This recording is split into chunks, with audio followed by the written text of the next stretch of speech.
Hi, I'm Adriano Fiorenza, founder and developer of GameChanger Wallet, and this is the video for the closeout report of our $4,980 Fund 7 Miscellaneous Challenge Proposal GameChanger Hardware Wallet Support. So, after all this time, we faced several obstacles along the way, a major wallet upgrade, protocol libraries, and API breaking changes, and device limitations. But we have completed our initial commitment with much more to offer than expected. We added Ledger and Trezor support, not just for basic wallet usage, but also for our special features like GCFS and multisig operations. So I've created a DApp so you can watch it in action. This DApp is going to mint an NFT on a user's wallet. This DApp don't need to know what kind of wallet does the user has. So here I have a GameChanger wallet prepared with a Ledger and a Trezor devices. On the Ledger wallet, I created a workspace consisting on a Shared Treasury address. This Shared Treasury address with this balance that we are watching here, an actual Shared Treasury created from the keys of these two hardware wallet devices. So I'm going to connect this DApp to the Shared Treasury. Okay. Now we have this DApp connection that is telling us that it's going to mint an NFT. So now it's asking me to initialize the connection with the ledger. So if I click continue and I follow the steps, it's going to ask me to export some keys. And once I pass this step, it's like I am like authenticated into the wallet. So now I am going to continue, and I am presented with this transaction review where I can check that we have the mint. We have the minting here, right? And okay, I'm going to go to the keys involved on the transaction, and we can see that we have two multisig keys that are missing and two keys that I have on this wallet, on the Ledger device. So I am enable the use of these keys to sign this transaction, and I will click continue.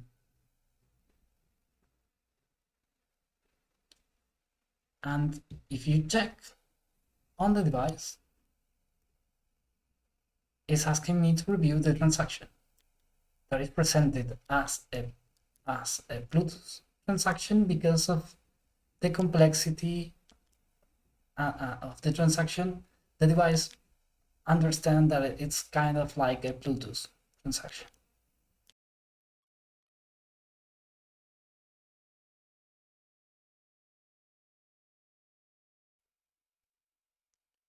And now the transaction has been signed, and I'm going to let this fail to show you why it fails, because it needs more keys, more signatures.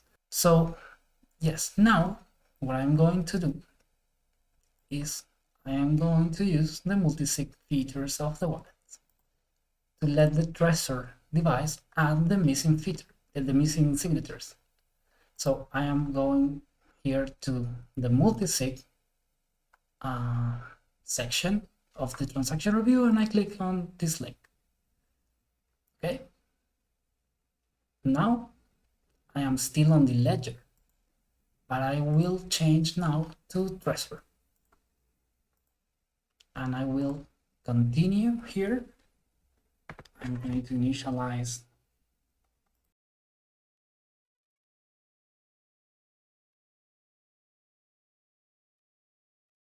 the connection. Now is initialized, and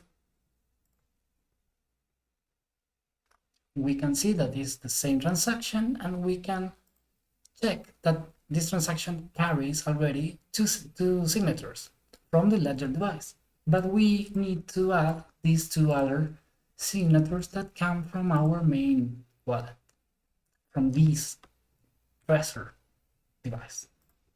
So I click yes.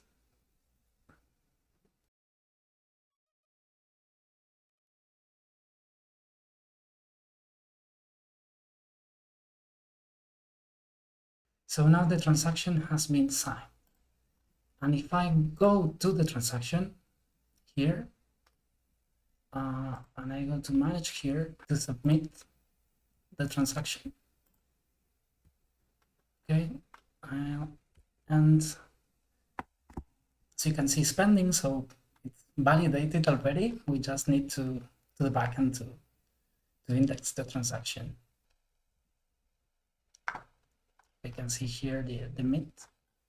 So I will go to the Ledger wallet, to the Shared Treasury setup here, and I can see that we have the mint available now on our balance. Okay, what we have done here is a multisig transaction between a Trezor and a Ledger device natively on the wallet without requiring any additional DIA to handle the Shared Treasury setup. And this DIA could have been connected with any other more simpler, maybe, wallet setup. But in this case, it also worked out of the box with a Shared Treasury. To improve multisig, we have a fun 10 proposal here that we are offering to the community that is going to improve one of the multisig plugins that we have that relies on GCFS and also will allow us to the ecosystem to have censorship resistant applications, to have perpetual applications, multisig, voting, oracles, and much more other use cases. And also don't miss the opportunity to check out bubble fees and sponsored transactions now. We're getting closer to publish our beta on mainnet, so please stay tuned and don't miss the opportunity to follow us on our live coding sessions every week to learn how to integrate GameChanger wallet and how to benefit from all the features that we are offering. Thanks a lot, voters and Catalyst, once again for these opportunities. Thank you very much.